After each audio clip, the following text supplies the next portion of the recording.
la parte 2. Es algo tan bonito poder aprender del Señor Jesús.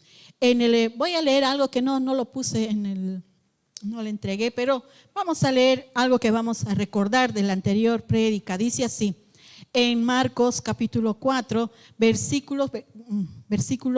capítulo 14, versículo 32. Vinieron pues a un lugar que se llama Getsemaní. Repita después de mí, Getsemaní. Amén. Y dijo a sus discípulos, sentaos aquí entre tanto que yo oro. Y tomó consigo a Pedro y a Jacobo y a Juan y comenzó a entristecerse y a angustiarse. Esa es la vida bajo presión. ¿Alguien vive bajo presión? ¿Alguien trabaja bajo presión? Alguien dice, yo puedo trabajar bajo presión, porque así nos hacen en la entrevista. ¿Usted puede trabajar bajo presión? Sí, claro. ¿Cómo es trabajar bajo presión? Les voy a contar algo pequeñito, ¿está bien? Cuando era cajera en un banco y nos estaban entrenando, nos estaban capacitando, entonces yo me paraba detrás del cajero que hacía las transacciones. Entonces yo tenía que estar parada mirando y anotando, algunas veces mirando, viendo cómo atiende y todo ello. Pero cada día no era lo mismo, cada día era diferente. Entonces al día siguiente tenía que aprender por el lapso de 15 días más o menos días hábiles, tenía que estar parada y mirando. Hasta que todo era hermoso, nos hemos hecho amigos, felices, me había acostumbrado. Hasta el día en que me dijeron, ahora usted va a trabajar solita en esta caja.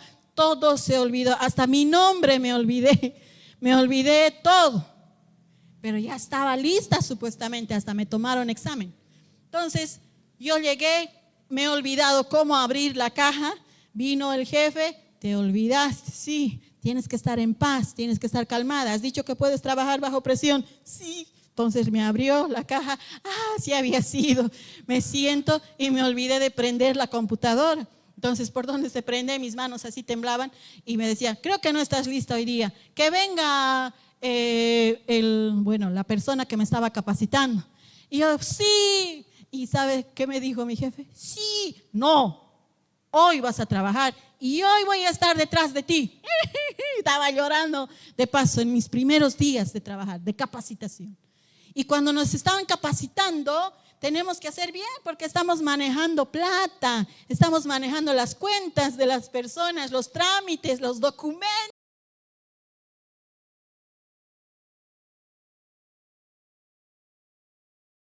Estas son las horas. ¿Y cómo está? Buen día. Dios le bendiga. Por favor, dígame, ¿en qué le puedo servir?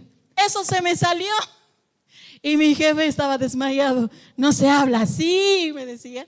Y el señor de la caja, el cliente, cambió de cara, ¿no? ¿Cómo está, señorita? Gracias. Sí, por favor, este trámite, no se preocupe, yo la espero. Y así me esperaban todos. Pero a mi detrás estaba mi jefe. Me equivoqué, fallé, entré a otra cuenta, saqué, volví, lloré ese día, me fui del trabajo así arrastrando mi cartera. Mi último día creo que es de trabajo. Todo hice, pero claro, saludé, sonreí, se fueron y me daba la vuelta y mi jefe con su cara de, no hiciste bien esto, no sabes, pero si tanto estás haciendo, has hecho por 15 días esto, has visto cómo se hace, pero por favor. ¿Y qué pasó al día siguiente? Que vino harta gente a mi caja. Era una fila larga. ¿Quién estaba a mí detrás? El gerente. Ya eran dos, el gerente y el encargado de agencia. Quiero ver por qué esta señorita tiene tan larga fila. Y la otra caja está vacía, el otro estaba, por favor, pase aquí. No querían, porque les decía, Dios le bendiga, gracias. En eso te estás concentrando, me decía mi jefe. Dios te bendiga, concéntrate en el trabajo. Entonces aprendí a trabajar así a presión. Ya cuando me volví caperuza en todo, entonces ya sí atendía, vendía todo, hacía todo lo que tenía que hacer, salía, entraba y estaba completamente sola. Y en mi arqueo no me faltaba nada, porque ya lo había aprendido, ya me había capacitado, bajo presión. Jesús estaba bajo presión. Tal vez tú en tu trabajo tienes presión, en tu negocio tienes presión. Algunos tienen que pagar alquiler, algunos tienen que pagar a sus empleados. Tienes presión en la casa, tienes presión con la esposa, con el esposo, con la situación que estás pasando, tienes presión. En los jóvenes en el colegio, en los estudios, tienen presión. Viene la presión cuando no pueden, cuando no aprenden, cuando no pueden hacer ejercicios, cuando no pueden entregar el trabajo bien. Tenemos presión. Cuando hay enfermedad en la casa, hay presión. Ustedes saben que nuestro Calebcito está internado otra vez y la presión de la mamá es ir, quedarse, estar, volver, ir, comprar medicamentos. La presión del momento que hace que no estemos en paz. Pero aquí el Señor Jesús, la palabra nos dice que Él estaba triste y angustiado. ¿Cuántos hemos estado tristes y angustiados? Desanimados. Amén. Y cuando estamos desanimados cantamos Jesús,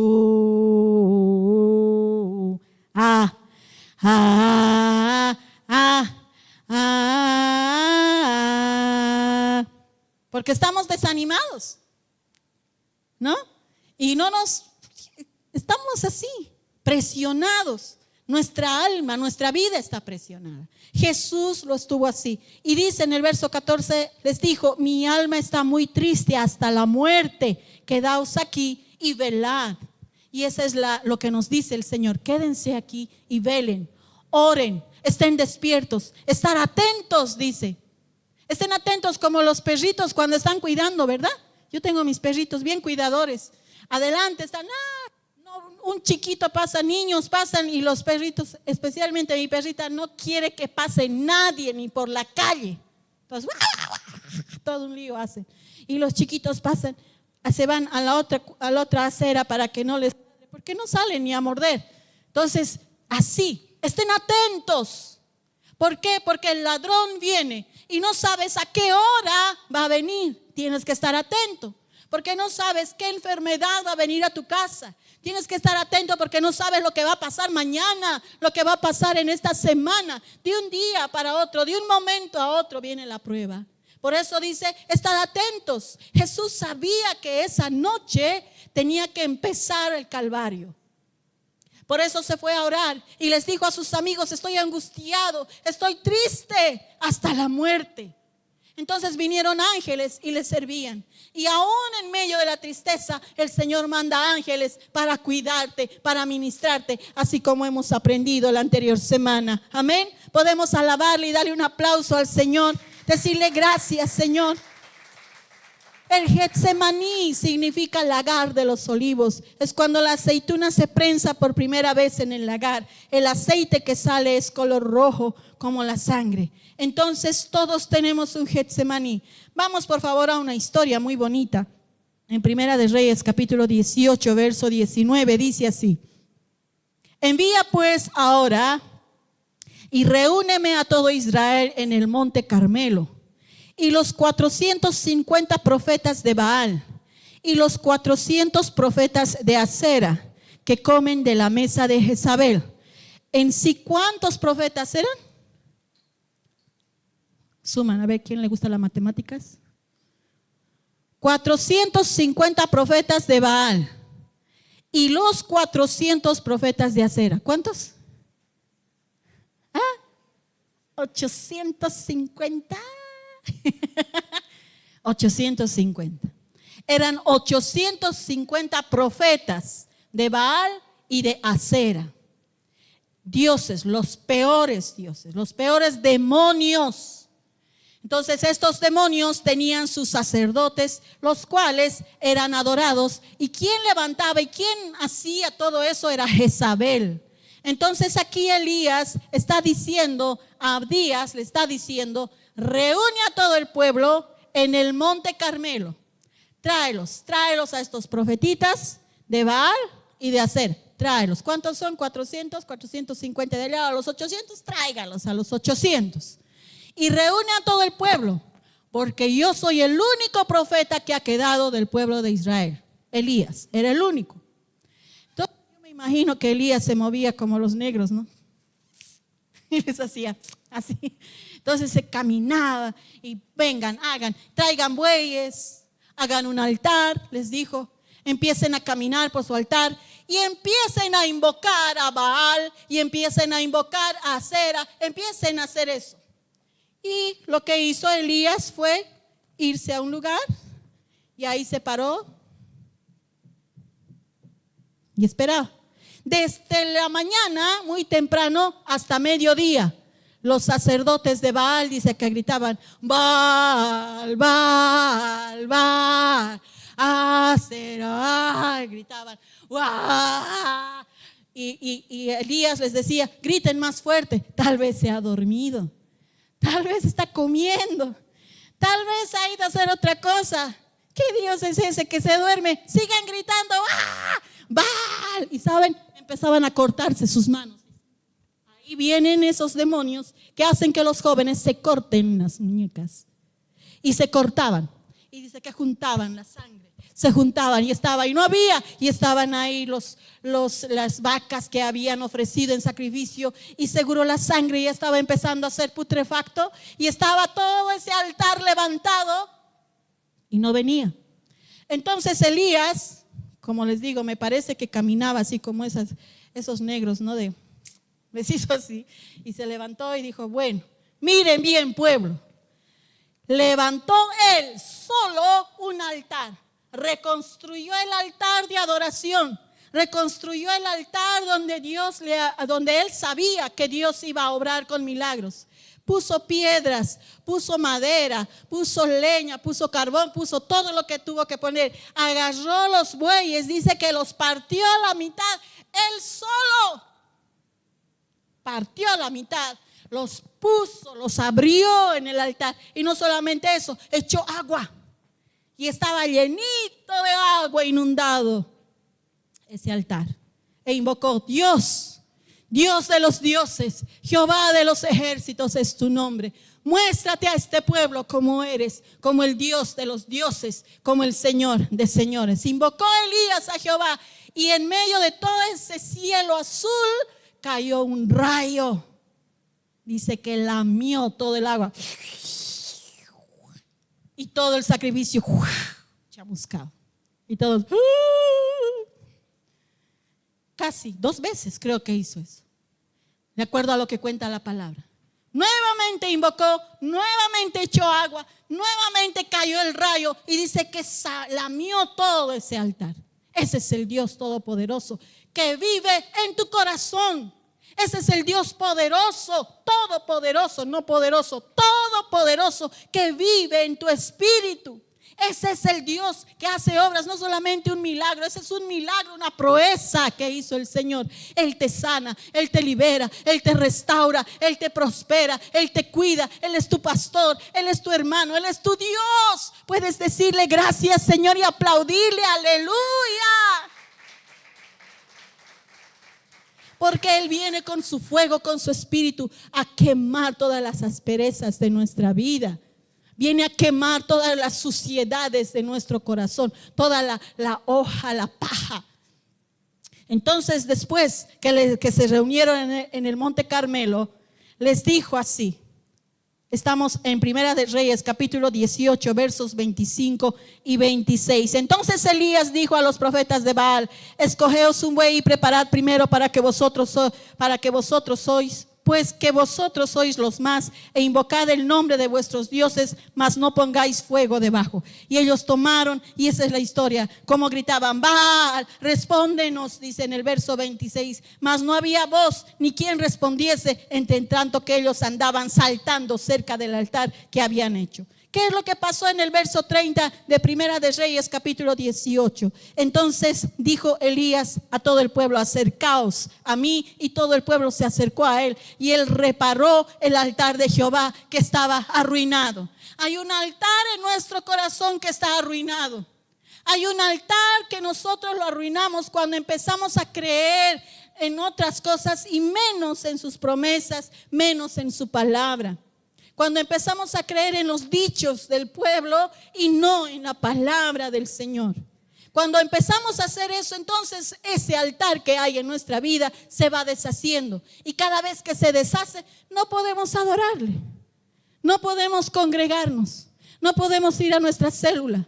No podemos amar al Señor y empezar una vida firme. ¿Por qué? Porque hay un altar que está deshecho. En el verso 31 hasta el 40 les hablé acerca de cómo él había desatado y cómo compuso la leña. En el verso 34, por favor, vamos a leer. Dice, y dijo, hacerlo otra vez, y otra vez lo hicieron. Y dijo aún, hacerlo la tercera vez, por tercera vez echaron el agua, dice en el verso 35, de manera que las aguas corrían alrededor del altar, y había también llenado de agua la zanja. En el verso 36, y como llegó la hora de ofrecerse el holocausto, se acercó el profeta Elías y dijo, Dios de Abraham, de Isaac y de Israel, sea hoy manifiesto que tú eres Dios en Israel y que yo soy tu siervo. ¿Cuántos siervos hay en esta casa? Amén. Puedes levantar tus manos y decir, yo soy tu siervo, yo soy tu sierva, Señor. Así como tu siervo, cuando tú invocas en tu casa, cuando tú invocas en el lugar donde estás, ese altar empieza a llenarse de bendición. Ese altar empieza a recibir la proeza del Señor. Entonces en el verso, vamos a ir más adelante de todo lo que hemos leído en el verso 39, y viéndolo todo el pueblo, cayeron sobre sus rostros y dijeron, Jehová es el Dios, Jehová es el Dios.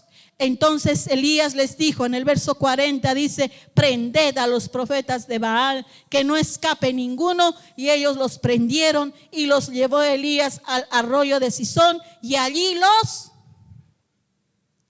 solamente a los profetas de Baal los dejó, a los de Acera, porque eran 850 que tenía que degollar. ¿Y cómo estaba? Elías, solamente Elías, degollando 450. ¿Por qué? Porque ellos han mostrado que estaban sirviendo a un Dios falso, a un Dios que no sirve, a un Dios que no responde.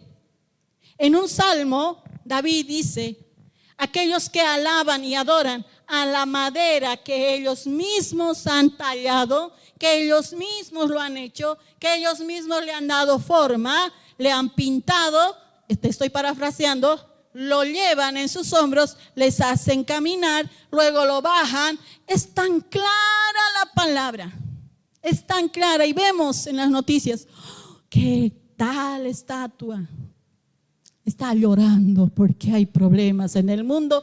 Esas cosas empezamos a mirar como hijos de Dios, y esas cosas creemos y nos da miedo. Y decimos, ay, cierto, ¿qué estará pasando ahora? ¿Qué más pasará? Ese terremoto en Estambul, los sismos que está habiendo en California, los sismos que está habiendo en Australia, cada vez están más y más fuertes, más fuertes. Los nevados que se están desprendiendo de la tierra ya no están pegados, se están desprendiendo, la tierra está más abajo. Entonces la lava del volcán ya no va a salir por los nevados, sino se va a derramar, se va a desparramar. O sea, todo eso que estamos escuchando en noticias se llena nuestra vida. ¿O de qué está lleno tu corazón? ¿De alguna serie? ¿Alguna novela? ¿TikToks? Videos y videos de TikToks, chistecitos de gatitos, de perritos que se caen, que van, vuelan, no sé qué hablan. ¿De qué está lleno nuestro corazón? Porque algunos, me están escuchando las noticias, yo te estoy dando la noticia. Pero las cosas que vienen, por eso dice el Señor, estad atentos. ¿Para qué estad atentos? Velad, porque no sabes la hora que viene, el momento en que viene el ladrón a quitarte tu paz, a quitarte lo que Él te ha regalado. Para que no vengamos desganados, para que vengamos a adorarle, para que escuchemos la palabra. Entonces dice que Él los degolló. Luego esta victoria hizo que Elías se vaya a esconder. En el capítulo 19, versos 11 y 13 dice, y él le dijo, sal fuera y ponte en el monte delante de Jehová. Y he aquí Jehová se pasaba, y un grande y poderoso viento que rompía los montes y quebraba las peñas delante de Jehová. Pero Jehová no estaba en el viento, y tras el viento un terremoto, pero Jehová no estaba en el terremoto. Y tras el terremoto un fuego, pero Jehová no estaba en el fuego. Y tras el fuego una voz suave y delicada. Y al oírla, Elías cubrió su rostro con su manto y salió y se paró a la puerta de la cueva. Y aquí vino una voz a él diciendo: ¿qué haces aquí, Elías? ¿Qué pasó? Jezabel escuchó que sus discípulos, que sus profetas habían sido degollados. Jezabel era la esposa de Acab, la esposa del rey. Era una bruja, prostituta. Era una bruja que estaba gobernando Israel, una que tenía el control. Y cuando nosotros queremos tener el control de todo, el control del esposo, el control de los hijos, pero el control excesivo, el control de aún de las generaciones que les van a hablar, les van a decir: ten tu novio, pero cuídate, toma estos anticonceptivos, vamos, cuídate. Y les empiezan a hablar a nuestros hijos, les están empezando a hablar de sexo, de cómo y de sexualidad. Esas cosas son gente que quiere controlar, que quiere agarrar a esos jóvenes. Eso es demoníaco. Jezabel era una bruja que hacía sus cosas, y todo ese templo de acera era gente que sacrificaba a los bebés, era gente que las jovencitas eran dedicadas, las vírgenes, a esa imagen, a esa diosa, y luego las prostituía porque era un templo de prostitución. Y luego de prostituirlas, les entregaban o las sacrificaban. Era un horror. Todo eso en Israel, todo cuando no tenía que ser así. Cuando Israel no tenía que abrir las puertas a nadie. Pero Acab era: ya, claro, no vas a hacer esto. Por supuesto, él era el sujeto a la esposa. La esposa que lo insultaba, la esposa que le armaba líos, la esposa que todo el tiempo lo bajoneaba, la esposa que esa es la bruja. Por eso cualquier cosa que nosotros queramos tener control sobre una persona, y queremos tener la razón, tenemos que tener cuidado y tenemos que ser libres de ello.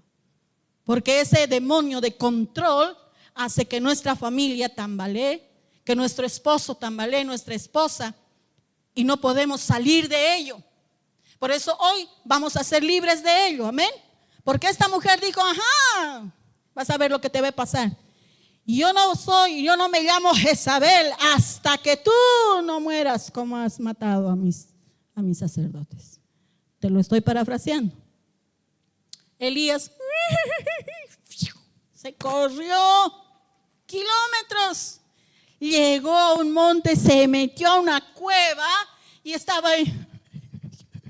Después de haber visto la proeza del Señor, ¿acaso no somos así también nosotros? Después de habernos sanado, después de habernos bendecido el Señor con un trabajo, después de habernos dado prosperidad, decimos: no, ¿será que Dios lo sanará? ¿Será que Dios se me bendecirá si doy el diezmo? ¿Será que no me va a faltar si le doy la ofrenda?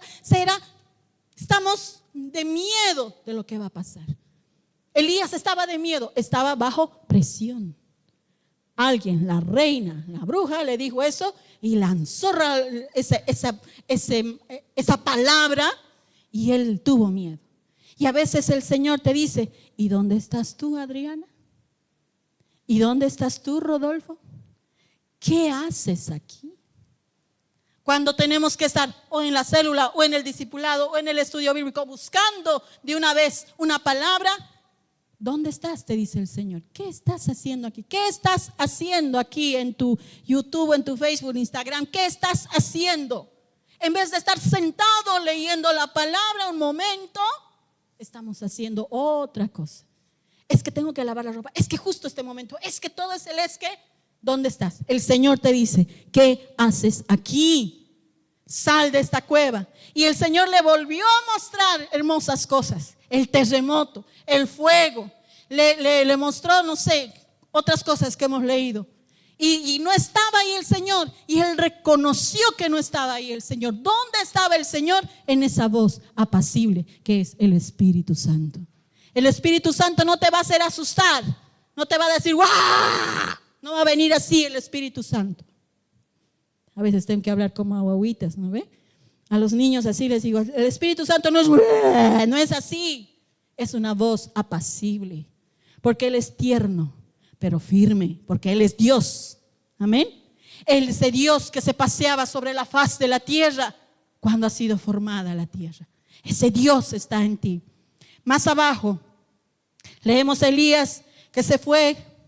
Elías se fue con Dios, quien le arrebató al cielo. Después de encontrarse con Dios, después de escuchar la voz de Dios, Elías fue arrebatado al cielo. Dice que vino un carro de fuego, a lo que pueden explicar Eliseo. Vino un carro de fuego y se lo llevó a Elías, porque Elías caminó con Dios, porque no tuvo miedo, porque hizo lo que el Señor le dijo que hiciera. Estableció un rey y dejó a su profeta Eliseo, dejó la bendición sobre él. Y Elías fue llevado. En este momento Elías está en el cielo con cuerpo, con todo su cuerpo. Él vendrá, no sabemos qué más hará el Señor con Elías y con Moisés, esos profetas que han sido llevados al cielo, con Enoc también, que ha sido llevado al cielo. Ya vamos acabando, por favor, ya estamos al filo. En Hebreos capítulo 2, verso 17 al 18 dice así: por cuanto le era preciso ser en todo semejante a sus hermanos para venir a ser misericordioso y fiel sumo sacerdote en lo que a Dios se refiere, para expiar los pecados del pueblo, porque en cuanto él mismo padeció siendo tentado, es poderoso para socorrer a los que son tentados. Esto está hablando de Jesús. Por cuanto él ha sido tentado, él es poderoso para socorrer a los que son tentados, a los que están viviendo bajo presión. Amén. A los que están viviendo con la tentación aquí al frente de querer hacer algo, de salir y hacer algo. Entonces él es poderoso. Él ha sufrido toda esa situación en el Getsemaní. Todo lo que sientes, la depresión, la soledad, el rechazo, todo lo que tú sientes, él lo ha sentido en el Getsemaní y ha llevado a la cruz todo ello y lo clavaron en la cruz para que tú y yo seamos libres. Amén.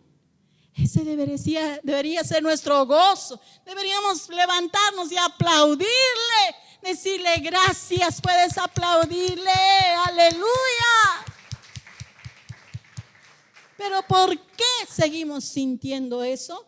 Por nuestra falta de fe. Porque él sabe que nuestra fe, aunque es más chiquitita, decimos, creo que ni se ve mi fe. Pero dice que debe ser como la semilla de mostaza, que es así chiquitita, pero que luego se hace un árbol sango grande. Esta semillita, así nuestra fe, él va a ir aumentando más. Cuando tú vas creyendo más. Vas creyendo, lees tu palabra y vas aprendiendo, vas obedeciendo. Esta mañana el pastor decía fe y obediencia. Fe y obediencia. ¿Cómo creció la red en la cual trabajábamos antes, hace muchos años atrás, en La Paz?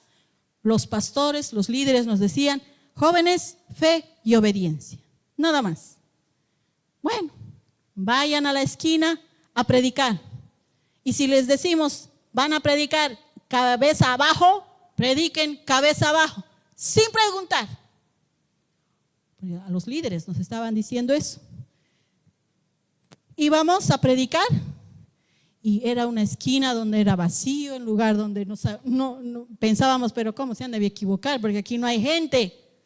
Y empezábamos a predicar en las tiendas, en las casas, empezaban a predicar en todo lugar y una montonera de gente que se convirtió. Fe y obediencia. Obediencia, fe, eso es lo que necesitamos. Como Elías.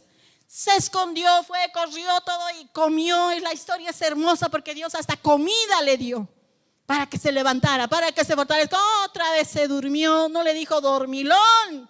¿Qué haces, dormilón? No. ¿Qué haces aquí, Elías? ¿Qué haces en el monte donde estás? ¿Qué haces? ¿Te metiste a la cueva? Sal de la cueva, que hay mucho para ti. Vamos a ponernos de pies, por favor. Vamos a darle gracias al Señor. A veces es bueno de poner toda nuestra actitud.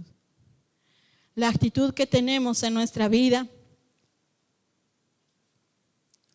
cuando realmente no estamos alineados al Señor. Pero hoy el Señor nos está alineando. Y hoy quiero pedirte que tú puedas repetir después de mí. Señor Jesús, en esta noche te agradezco por tu palabra. Te agradezco, Padre, por tu bondad. Habla fuerte, por favor. Señor Jesús, hoy renuncio a toda obra demoníaca, a todo chisme, murmuración. Hoy renuncio a toda tentación del enemigo. Hoy renuncio a todo amor al dinero. Hoy renuncio, Señor, y me libero. En el nombre de Jesús. Respira profundo, hermano, por la nariz y bótalo por la boca. Sales ahora en el nombre de Jesús. Nuevamente respira por la nariz y sácalo por la boca. En el nombre de Jesús. No tengas temor si quieres bostezar, si quieres toser, si quieres reír. Es el Señor quien está obrando. Gracias, Señor. Ahora dile, Señor, repite después de mí. Amado Padre, en esta noche te pido que me llenes con tu espíritu. Lléname con tu espíritu. Ahora sé lleno del espíritu, solamente cree. En el nombre de Jesús, sé lleno del Espíritu Santo. Dile gracias, Espíritu Santo. Ora shkoitarabara sora shaitarabara yandarabara yandarabara skandarabai. Ora yandarabara sandarabara shkoitarabara. Obra shoitarabara sora shkoitarabara sandarabara yandarandai. Ora shkora sandarabara sandarabara shkai. ¿Qué haces aquí? Dice el Señor. ¿Qué haces aquí? Ahora dile, he venido por ti, Señor. He venido por ti, Señor. He venido por ti, Espíritu Santo. He venido por ti.